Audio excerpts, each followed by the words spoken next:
noches, bienvenidos a Opina Bogotá, el espacio para la opinión y las entrevistas en el Canal Capital. Un saludo como siempre a toda nuestra audiencia. El senador Antanas Mockus, exalcalde de Bogotá en 2 oportunidades, va a completar ya sus primeros 5 meses como senador de la República. Los hemos invitado esta noche aquí en Opina Bogotá para hacer un balance de cuáles han sido las principales preocupaciones de él desde el Congreso de la República, el balance que hace de su gestión como senador, pero también para hablar de todos los temas de la coyuntura nacional. Vamos a hablar de la ley de financiamiento, de la educación, de los escándalos de corrupción, en fin, de todos los temas que uno puede conversar con uno de los mejores alcaldes que ha tenido Bogotá. Erika Fontalvo, muy buenas noches. Hola Jessy, ¿qué tal? Muy buenas noches para usted, para todas las personas que nos ven a esta hora. Muchas gracias por acompañarnos una vez más en este Opina Bogotá. Y es una figura política que trasciende Bogotá, que trasciende el país, el profesor Antanas Mockus, quien ahora está en el Senado de la República, marcando diferencia, sin lugar a dudas, adelantando un ejercicio pedagógico para promover la confianza, para generar reflexiones a través de diferentes actos que a nadie dejan indiferente. Por eso, qué oportuno poder hablar con él, escuchar sus análisis. Profesor Antanas Mockus, senador de la República, bienvenido a Opina Bogotá, buenas noches. Buenas noches, un placer estar con ustedes. Senador. Bueno, ¿qué balance hace, senador Mockus, de su paso por el Congreso? Iniciemos por ahí. De ese organismo imperfecto, sí, claro. porque así lo llama él. Sí, pues es una maravilla el Congreso, es muy complejo. Es una especie de espacio de discusión permanente donde la gente pasa de decir guachadas y decir, incluso de ofender, hay como esgrima y de pronto hay acuerdos. Y de pronto la gente ve que lo que es bueno para el país es eso que acaba de proponer usted o esta otra persona. Entonces hay flexibilidad y realmente, digamos, me encantaría que todos los ciudadanos les hicieran un tour cuando estamos en plenaria o en comisión discutiendo. Es muy importante el cambio de opinión por argumentación. Entonces, digamos, la discusión nos lleva por aquí y de pronto alguien da un buen argumento y se produce una especie de avalancha de algo bien bonito, digamos, como uno ve cómo se forma el consenso. Entonces, bueno, pues estuvo toda esta discusión sobre la ley de financiamiento y el IVA. Entonces, lo del IVA parecía que iba a coger mucha fuerza y al revés. O sea, algunas fuerzas políticas se expresaron en contra del IVA y le tocó al gobierno renunciar a poner el IVA. Entonces, bueno, el número de participantes en el Senado es 106. En la Cámara de Representantes son más de 250. Uno no tiene chance sino de aprenderse los nombres de los más famosos. Y bueno, y la gente ha sido muy amable, digamos, y a raíz de algunas discusiones, una de ellas sobre el ruido.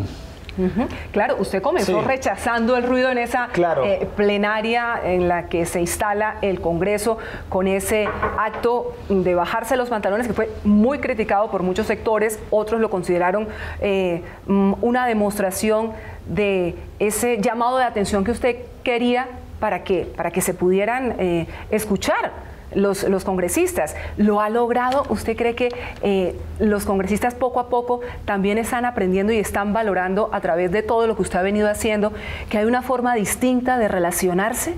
Sí, bueno, una cosa interesante es que cuando hablan ciertos congresistas, los demás congresistas se callan. Ese es un indicador, o sea, la persona que habla debería ayudar a evitar que haya el murmullo. Digamos, el murmullo es muy molesto. Entonces, ahora, me ha pasado que yo mismo termino murmullando porque hay una actividad rutinaria que un secretario lee rutinariamente. Nadie oye una persona, por ejemplo, la actividad de tomar lista o pedirle a la gente que diga sus impedimentos. Entonces, la lectura de los impedimentos, la votación sobre cada impedimento es, de hecho, ni una tortura, pues. Pero hay discusiones muy importantes. no siente que el país se va volviendo más tolerante frente a ciertas cosas, no siente también cierto auge, un poco de demanda de autoridad, pero he escuchado a gente que quería más sanciones, como decir, de todos modos las sanciones de cárcel y multas no son suficientes, incluso a veces pedagógicamente no son convenientes.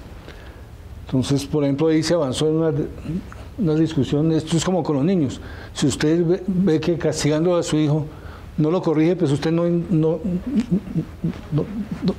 insiste en corregirlo de esta manera. Estoy tartamudeando mucho. Pero claro. No, tranquilo, profesor. Pero yo sí quiero que el senador Mocus nos cuente cuáles son esos congresistas a los que les hacen más caso, porque él dice que hay ¿A quiénes algunos, escuchan? Claro, a quienes sí escuchan sus compañeros y de repente pues a los otros no mucho. Oh, pues mencionaría algunos y dejaría de mencionar a otros injustamente, pero vamos para tomar... sí, no.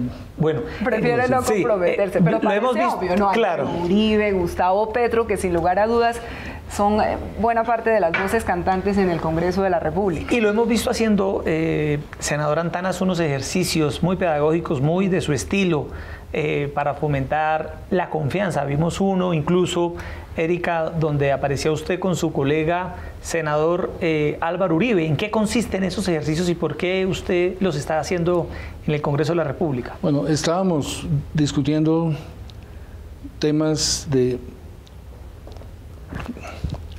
Bueno, yo quería defender la idea de que necesitamos confiar más entre nosotros.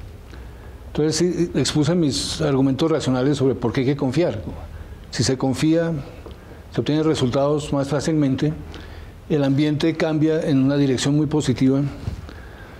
Entonces expliqué eso en palabras y luego me di cuenta que no había sido suficientemente elocuente, que me había quedado sin palabras.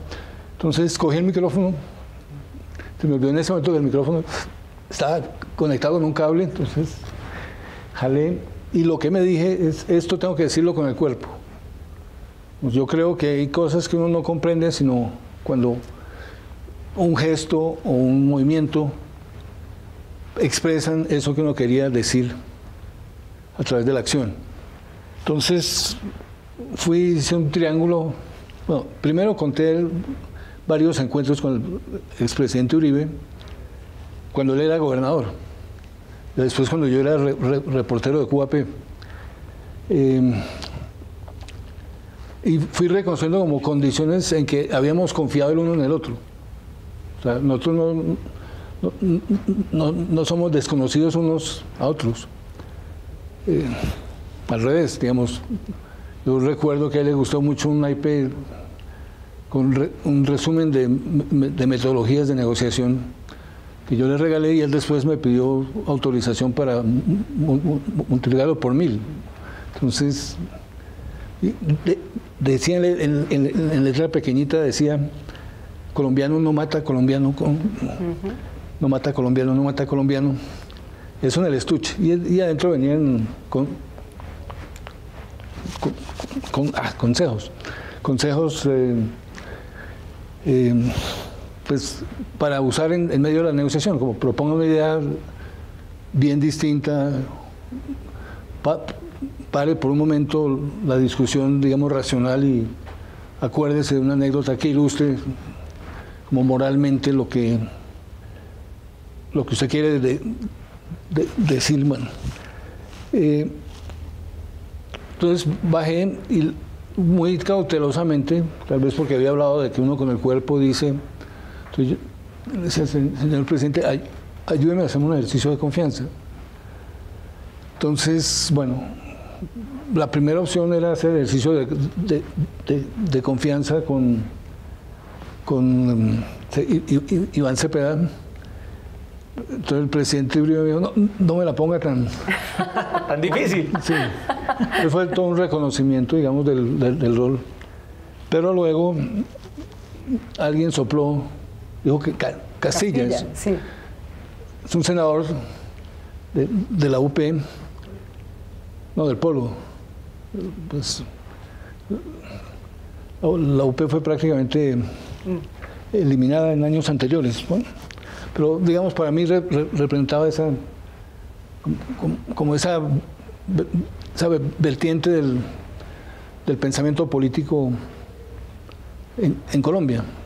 Sí, eran posiciones opuestas en ese momento. Sí, entonces teníamos a Castilla opuesto a Uribe, y bueno, les expliqué muy cuidadosamente el ejercicio, y bueno, en cierto momento vi que de pronto no lo hacían, entonces me propuse para que lo hicieran conmigo, para que vieran que no era tan grave. Ahí lo estamos viendo, justamente cómo se balancea. Justamente cómo se balanceaba, ya está en la pantalla, con el senador Uribe. Y fíjese que la verdad es que eso generó una serie de reacciones muy positivas. Desde la cuenta del propio Centro Democrático se indicó: desde el Centro Democrático siempre hemos velado por promover la confianza con la ciudadanía. Nuestro presidente fundador Álvaro Uribe participa del juego de la confianza del profesor Mocus. Roy Barreras de la U también dijo en su momento, en nuevo intento de hacer respetar curules de las víctimas, Antanas Mocus dio una clase magistral de cómo reconocer al otro, al que es diferente, no como enemigo, sino como otro como yo, que puede sufrir y hacer sufrir, confiar la vida al otro y entonces cuidar la vida del otro. Fue un momento, sin lugar a dudas, muy especial. Senador, ¿qué le dijeron los protagonistas de ese acto simbólico y sus demás colegas luego de ese instante en el que se abandonan el uno en el otro, en ese ejercicio de confianza? Sí, pues hubo algo muy bello, digamos, como pues una manifestación de confianza, pero además, a ver, una cosa que la gente no sabe es que en el Congreso está prohibido aplaudir. Eso es rarísimo, pero es para evitar la bulla, o sea, va en mi dirección esa prohibición.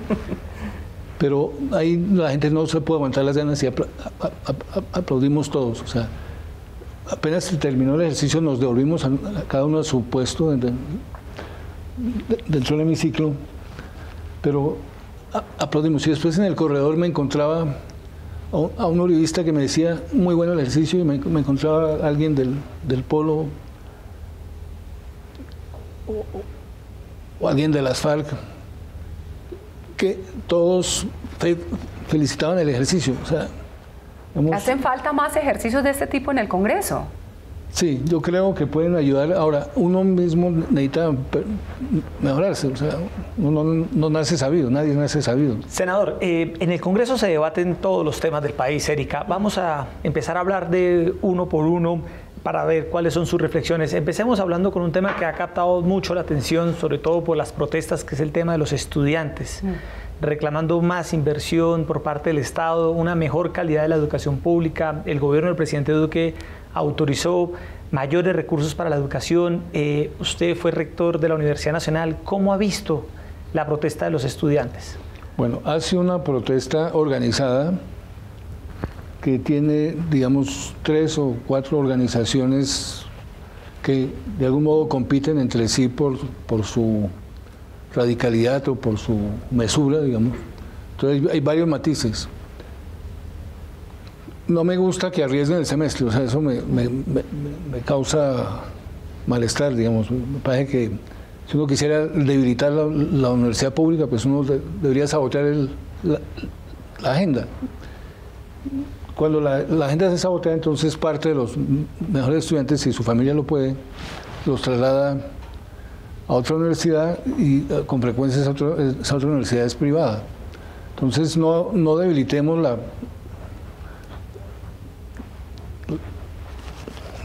la universidad pública, o sea, pero me parece que han hecho una argumentación cuidadosa, se han colocado en el punto de vista del gobierno, o sea, haciendo los cálculos con el presupuesto que tienen, van a llegar solo va a haber crisis, hay una crisis de mantenimiento general en los edificios, porque la gente en el gasto deja el mantenimiento de últimas.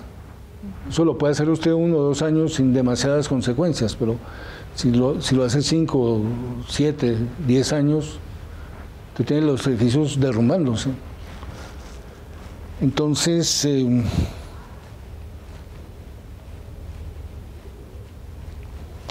¿cómo superar este momento en el que hay interlocución? Sí. Se sigue hablando, pero aparentemente las posiciones que se manejan siguen estando distantes. Los estudiantes, a través de esas distintas organizaciones que ellos han conformado, dicen que todavía están muy difíciles las posibilidades de llegar a un acuerdo, porque insisten en que se requieren más recursos y el gobierno ha dicho: no tengo más, no tengo de dónde sacar más dinero. Sí, eso es una ecuación que hay que comprender, que es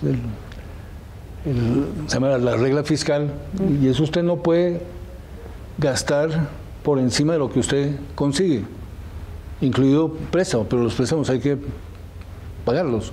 Y si las universidades empezaran a funcionar, a tener sus gastos de funcionamiento al debe, pues sería la crisis total en pocos años. Entonces,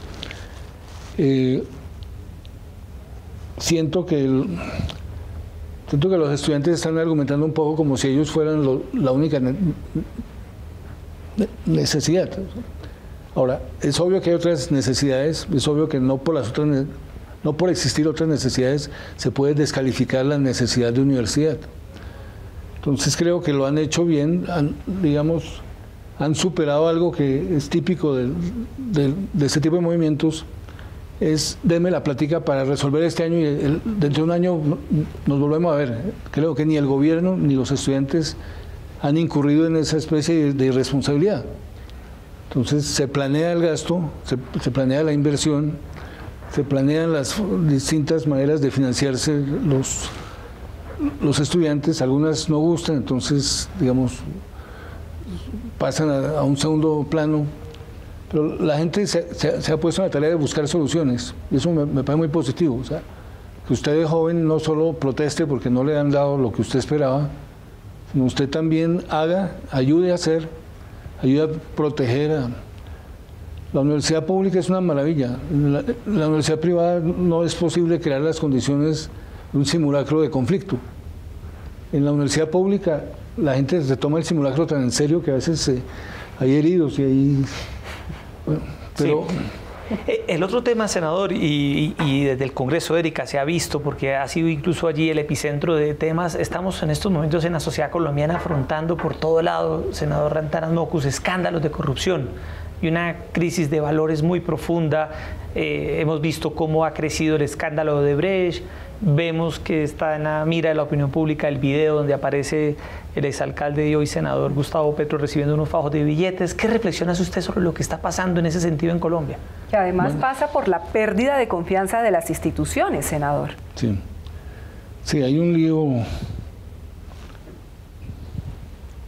digamos, y es un lío grande, es un lío...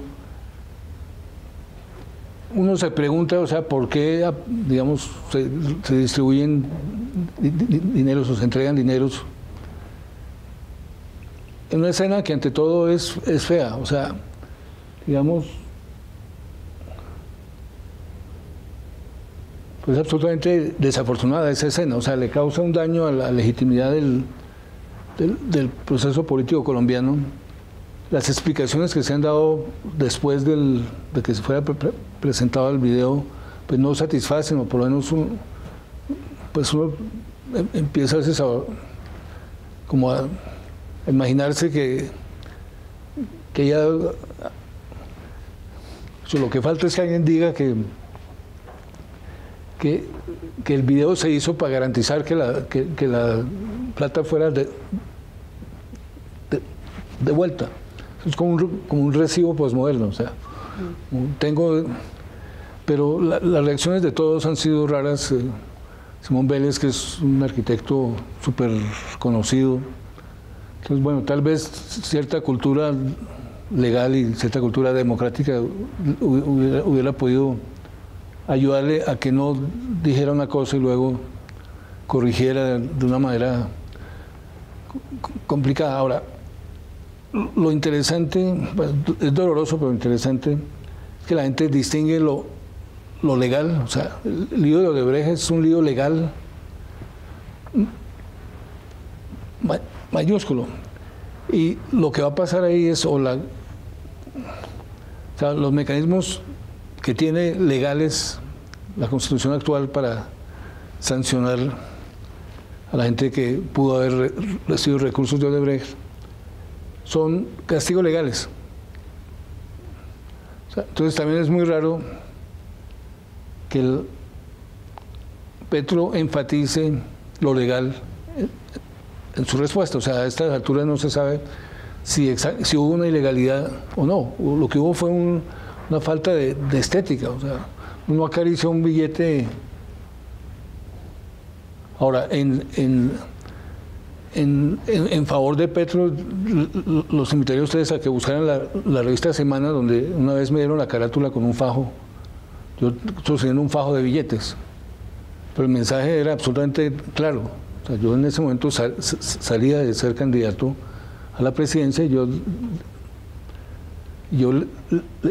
les decía, si ustedes quieren que yo monte una candidatura, ustedes tienen que ayudarme financiando el costo. Entonces, o sea, ahora, algo muy bonito fue que alguien de la dirigencia tradicional de Colombia dijo: Antanas es el único que puede darse el lujo de mostrar.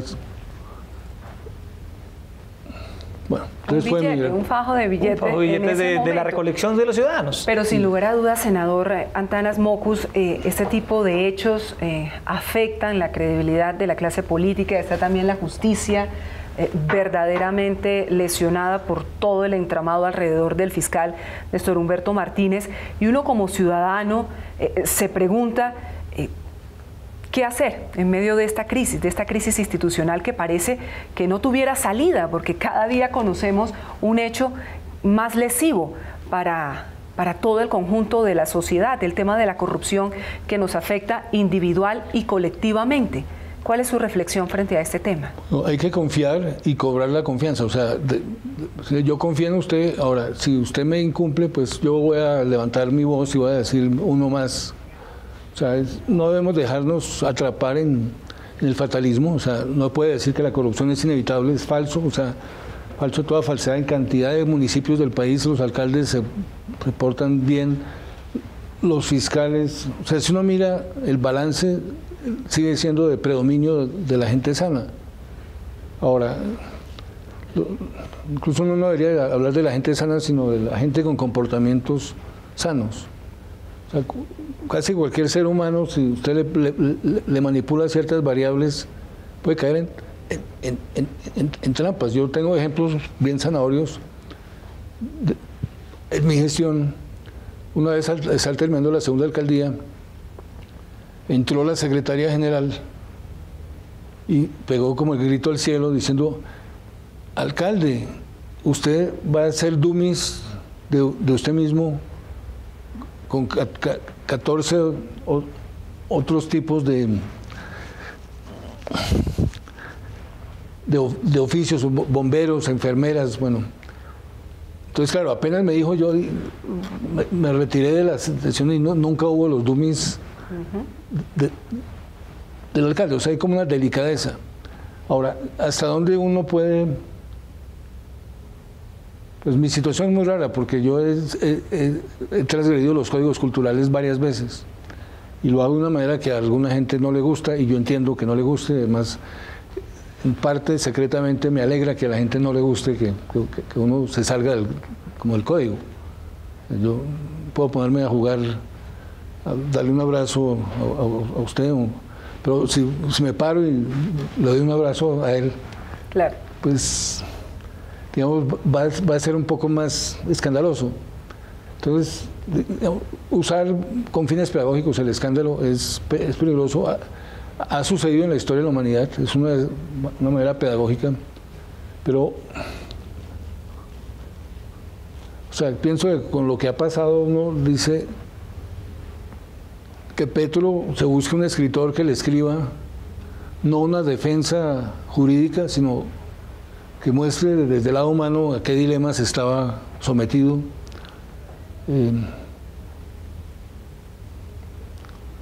Pues algo de sanción social merece y algo de sanción legal de pronto, pero creo que en este caso puede ser más eficaz la sanción social.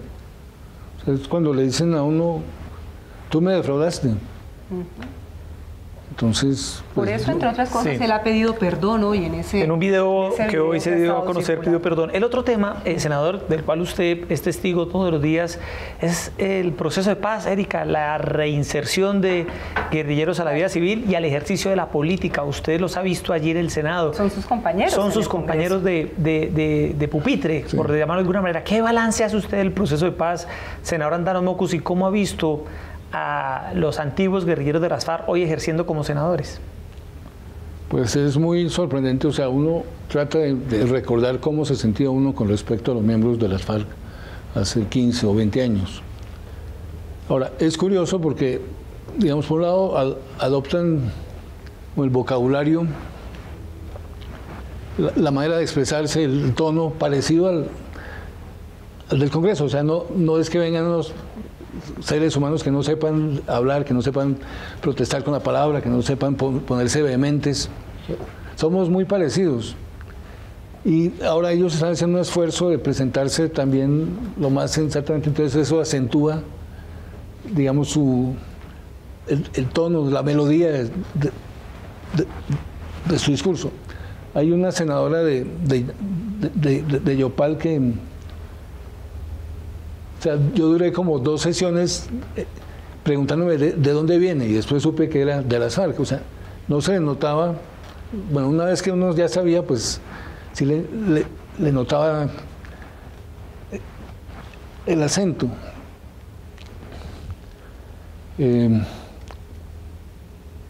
Yo creo que el Congreso es un muy bello resumen del país y creo que cuando uno se encuentra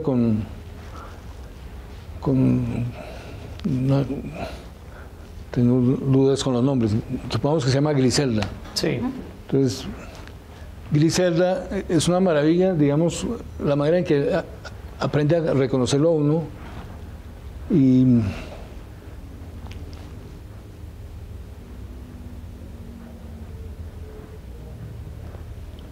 os dicho, no hay, o sea, si uno mira nuestra interacción, no hay ninguna justificación para que hubiera violencia ni de Griselda contra Antanas, ni de Antanas contra Griselda.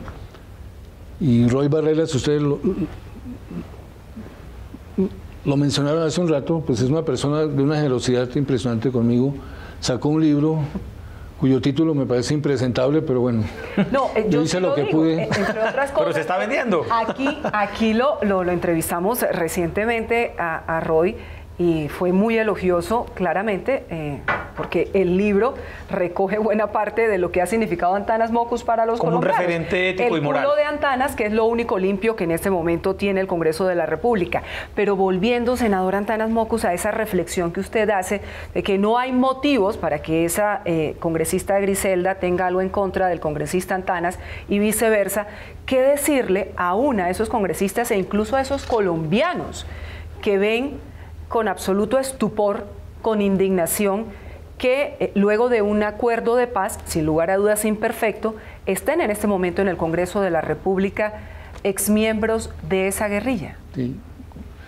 Creo que si nos transportáramos una máquina del tiempo, o sea, si nos volviéramos 20 años antes o 30 años antes, lo que estamos viendo no nos cabría en la cabeza. O sea, creo que la sociedad colombiana ha avanzado muchísimo en generosidad. Ahora, hay tensiones, entonces, digamos, la gente sigue sin comprender por qué al hijo pródigo, pero, pues, primero, por qué las FARC se parecerían a un hijo pródigo, y segundo, por qué, dada la gravedad de lo que en su momento hicieron, no se les castiga y se les da más bien un tratamiento favorable.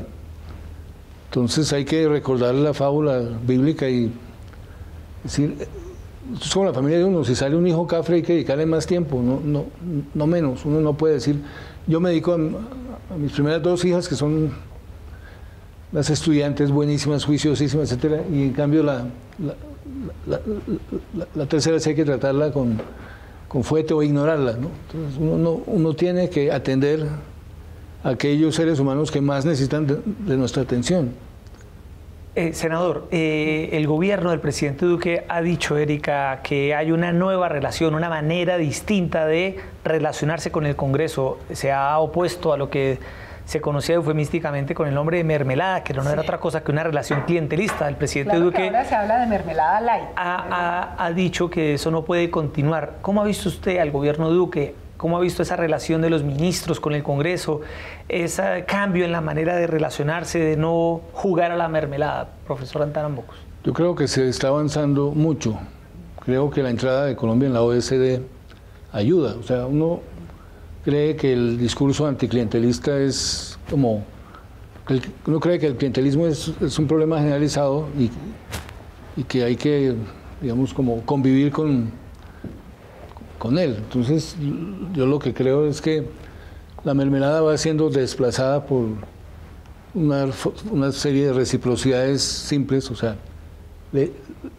el que ayuda, el congresista A que le ayuda al congresista B, puede esperar que el congresista B algún día en alguna tarea, sin ninguna transacción, lo uno por lo otro, le ayude al otro.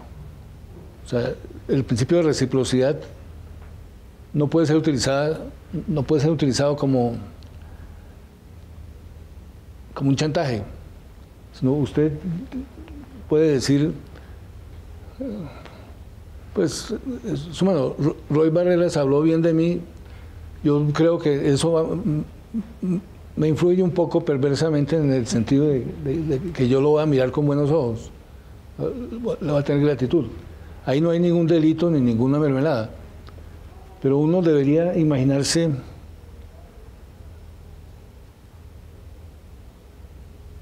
cualquier expresión es peligrosa, pero si yo hablo de bueno, ustedes lo sugirieron, de mermelada dietética. Mermelada light, que le llaman. Sí, de alguito a cambio de. Sí, ahora, yo creo que en Colombia se da con frecuencia la alegría de descubrir que el otro es imperfecto. O sea, no sé, llegué tarde y entonces usted dice ese Antanas que decían que era tan cumplido. Entonces le cobran a uno las cosas. Pero ve usted, senador, que si hay un cambio, como si hay un esfuerzo por acabar el clientelismo, ¿siente usted que sí el gobierno está trabajando en ese sentido, en este relacionamiento diferente con el Congreso? Sí, yo creo que el gobierno no ha dado el paso y ojalá no lo dé nunca, de decir, estoy tan colgado tanto de la aprobación de este proyecto de ley que yo voy a concederles pues, cosas que no tienen que ver con este tema, sino un debate entre el presidente Santos y Petro muy bueno transmitido por televisión. Y bueno, ahí falló la cosa por el lado de la lealtad. O sea, cuando le pregunta Juan Manuel Santos a Petro, cuando le pregunta eso que usted acaba de contar, ¿con qué congresista fue? Pues Petro, por lealtad, no da el nombre del congresista. Entonces,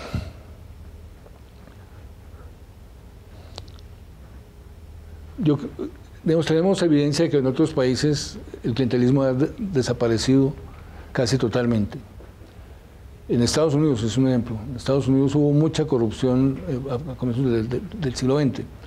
Hoy en día han superado gran parte de eso y entonces uno puede pues, tener confianza en... Pero también ahí se presentan de vez en cuando líos grandes. Pero bueno, digamos, hay que reconocer... El desafío es cómo reconozco yo mis imperfecciones sin mandar el mensaje de que eso es lo bueno. Claro. A propósito del gobierno, en el sentido de la pregunta de Yesid, usted fue alcalde de la ciudad de Bogotá, tuvo esa vida como mandatario en un cargo de elección popular, ahora está en el Congreso de la República. No es fácil gobernar y evidentemente Iván Duque lo está sintiendo. Sus niveles de popularidad van cayendo de manera progresiva y parecería, a juicio de muchos analistas, que hay una desconexión entre lo que la ciudadanía quiere demanda del gobierno y lo que el gobierno está ofreciendo, con buena parte de críticas muy grandes por el tema de la educación que habíamos hablado hace un momento. ¿Qué está pasando, senador Antanas Mockus, en este gobierno que lleva poco más de 3 meses y que ya está siendo blanco de tantas críticas, de tantos cuestionamientos de distintos sectores? Bueno, yo creo que hay una especie de señal no suficientemente clara. O sea, si usted elige un presidente neoliberal en Estados Unidos, pues usted sabe que va a tomar medidas neoliberales. O sea, ¿quién manda a la gente a votar neoliberal? Pues los ciudadanos en su mayoría votaron por neoliberal, entonces no pueden esperar que haya un comportamiento del gobernante como... Entonces aquí mi impresión es que ensayamos como una orientación y nos asustamos. Pues sí, que la universidad pública sea fortalecida en el seno de un gobierno de orientación neoliberal, pues no es lo esperable. Lo esperable es crédito educativo más mecanismos de crédito también a las... No solo a los estudiantes, sino también... Qué pena con ustedes. Tranquilo, senador. Hablando del crédito educativo, senador Antanas Mockus, usted, y ya entramos en los minutos finales del programa, está planteando una reforma al ICETEX. ¿Esa reforma qué buscaría? De hecho, hubo una audiencia pública reciente para escuchar diferentes voces sobre este tema. ¿Qué propone usted para el ICETEX? Donde terminaron muchos con los ojos vendados, entre ellos la propia ministra de Educación, María Victoria Angulo. Sí, fue bonito porque hay que modificar las condiciones de la comunicación. O sea, a veces ya directamente no nos logramos comunicar. Entonces hay que hablar de otra manera. Entonces si uno se tapa los ojos, crea una especie de sensación rara, donde uno puede decir: lo que pienso en este momento sobre el crédito educativo es lo siguiente. Gracias al crédito educativo, muchos jóvenes y muchas jóvenes en Colombia han logrado estudiar. Entonces, digamos, ustedes de pronto se han ido y yo estoy hablando aquí. No, aquí estamos. Aquí estamos. Pero es interesantísima si quieren ensayen. O sea, a ver, vamos a ensayar, sí. Como nos invita el profesor Antanas Mockus. Sí, porque él es una persona que promueve la pedagogía. Bueno, nos cerramos los ojos y ¿qué decimos, profesor? Sí, entonces, o sea, ¿conocen ustedes a alguien a quien el ICETEX le salvó la trayectoria? Claro. Profesional, académica. Con mucho esfuerzo, y se ponen muy felices cuando terminan de pagar los créditos. Pues son unas deudas. Pues sí, en algunos casos impagables, sí. Sí, entonces estamos de acuerdo en que hay un monto de la deuda que hay que... O sea, en Colombia los préstamos son en general costosos, a veces provocando crisis. Recordarán ustedes que cuando el sistema UPAC hizo crisis, pues la gente le tocaba devolver la casa corriendo. Sí. Durante años el UPAC funcionó muy bien, pero luego se derrumbó. Entonces hay que proteger las condiciones para que la gente pueda cumplir. Si yo me endeudo, entonces fue un colombiano, el papá de Ingrid Betancourt, el que a nivel mundial propuso el crédito educativo. El ICETEX era inicialmente Instituto Técnico de Estudios en el Exterior. Bueno, si quieren abran los ojos, no sé si ya los tenemos abiertos. Pero bueno, la reforma... Pero es muy interesante, claro, ¿eh? Claro. Es una forma de ver con los ojos cerrados de una manera distinta de la realidad. Senador Mockus, pero entonces la reforma busca flexibilizar los créditos, hacer que sea un sistema más amable para el estudiante. Bueno, primero que todo busca ayudar a la paz. Entonces, estudiantes que estuvieron pues en las organizaciones armadas y que se han retirado de ellas, y bueno, esa es una primera condición. Una segunda condición es haber pasado o sea, llevar los semestres completos hasta el penúltimo o el último. Tú vas a hablar a mí con los ojos cerrados. Fluye más, fluye más. Sí. Está también, bueno, entonces que no se hayan colgado en sus estudios, sino en el último semestre. Ahora,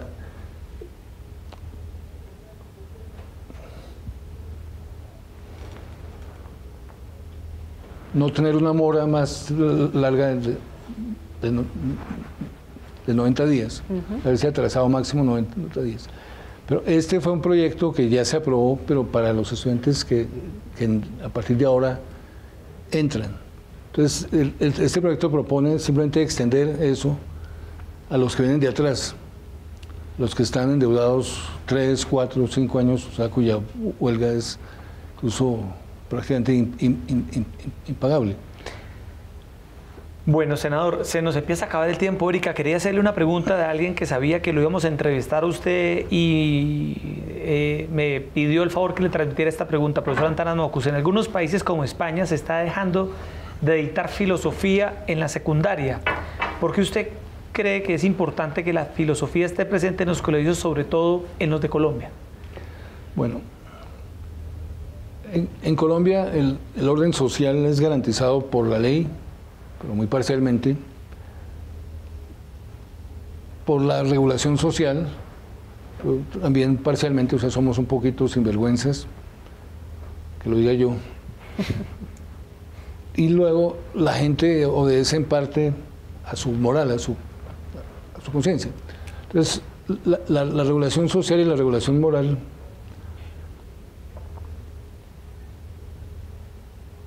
no logran ser suficientemente eficaces. Eso lo comprendió claramente la Escuela Nacional de Minas en Medellín a comienzos del siglo XX. Dijeron algunos profesores, ahí había profesores liberales y conservadores, entonces vivían en tensiones, y una de las soluciones que encontraron fue una consigna muy sencilla: hay que formar gente honrada que siga siendo honrada aunque pierda la fe. Es rarísimo, pero llama la atención sobre el hecho que en Colombia seguimos siendo bastante religiosos. Ahora, nuestras prácticas religiosas son un poco, iba a decir relajudas, pero esa palabra no existe. No existe. Pero se entiende. Sí, la verdad es que sí. Sí, entonces, digamos, hay que lograr que lo que nos queda de religiosidad lo apliquemos al buen comportamiento. O sea, no matar viene de la tradición religiosa, la quinta ley. Quinto mandamiento. Quinto mandamiento de Moisés.